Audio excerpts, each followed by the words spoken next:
So let's dive in. Absolutely. So we open in the immediate aftermath of Elena's death. Tita, her youngest daughter, is cleaning Elena's body. Right.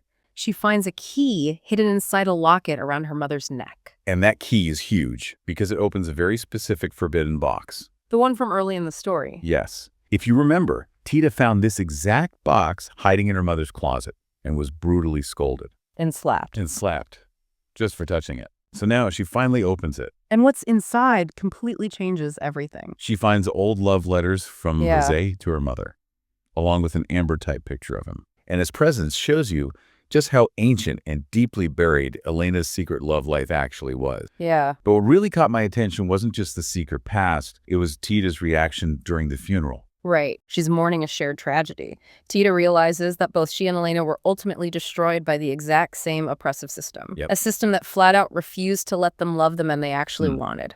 So, okay, shortly after the burial, Pedro approaches Tita to apologize for being distant. He tells her he wants to do it right this time. Yep. Compare that to John. He acknowledges her complicated history with Pedro, and he tells her that if she needs more time, or if she has changed her mind, he will completely understand. And Tita makes the healthy choice. She chooses John, planning to leave for Eagle Pass once the 9-day mourning period for Elena ends. She recognizes that Las Palomas is just a poisoned environment for her. So back inside Las Palomas, Rosora is giving this highly performative toast to Tita and John's engagement. But her big moment gets completely trampled because the army crashes through the doors to arrest Pedro for rebellion. Just total chaos. Complete chaos. You have John immediately tending to Rosora, who goes into shock-induced labor. Right. And then you have Tita sprinting after Pedro with the presidential pardon. She chases after the soldiers. Right, and arrives just in time to confront Pedro's uncle, who has Pedro on his knees at gunpoint. Tita presents the pardon, forcing the uncle to back down. Yeah. So, back at the ranch, Rosora gives birth to a baby girl, delivered by John. And Tita gently suggests the name Esperanza. Yeah. And to secure this fragile reality she is building, Rosora confronts Pedro privately. She asks him point blank if Tita's engagement bothers him. And he lies. He takes the cowardly route. He lies and says he only cares about his family now. And Rosora, she actively chooses to believe the lie. Right. Acknowledging the truth would completely shatter the foundational illusion of her marriage and her newfound matriarchal power. It's a total house of cards, but let me play devil's advocate here for a second because Gertrudis sees right through it. Before Gertrudis leaves the ranch, feeling unsafe because of Rosora's transformation into their mother, she drops this devastating truth bomb on Tita. Right. I love Gertrudis. She is the best. She asks, "You'll marry a man you don't love to teach Pedro a lesson. Do you trust yourself?" And Tita's response to Gertrudis is just a crushing, heavy silence. But the narrator pulls back the curtain on Tita's diary. Right. The narrator reveals that while Tita claims she was returning to the ranch for this dinner party out of duty, the absolute undeniable truth was that she simply wanted to see Pedro again. Exactly. Which sets the stage for the infamous dinner party. Oh boy. And the menu for the night is Champandongo. The poor man's cake. It's a dish made entirely of leftovers. Sounds pretty good, actually. It does. Yeah. But the absolute secret to making it work, the thing that binds it all together, is the mole sauce. And this is where the psychological triggers start stacking up for Tita, pushing her toward a break. First, Rosora blocks Tita from holding baby Esperanza, claiming Tita's hands are dirty from the kitchen. So cruel. Then Tita accidentally catches a glimpse of Pedro bathing, which instantly sparks this uncontrollable fiery desire. And the final straw, she sees Pedro buttoning Rosora's dress while they both look lovingly down at Esperanza. It is the picture-perfect family that Tita was violently denied. Right. So all of that toxic jealousy, that burning resentment, it cooks straight from Tita's soul into the food. The sauce literally becomes the physical manifestation of her rage. Because she literally weaponized the main course. Note taken. When the dinner party actually begins, Rosora's guest list includes Uncle Felipe, the man who recently tried to execute Pedro.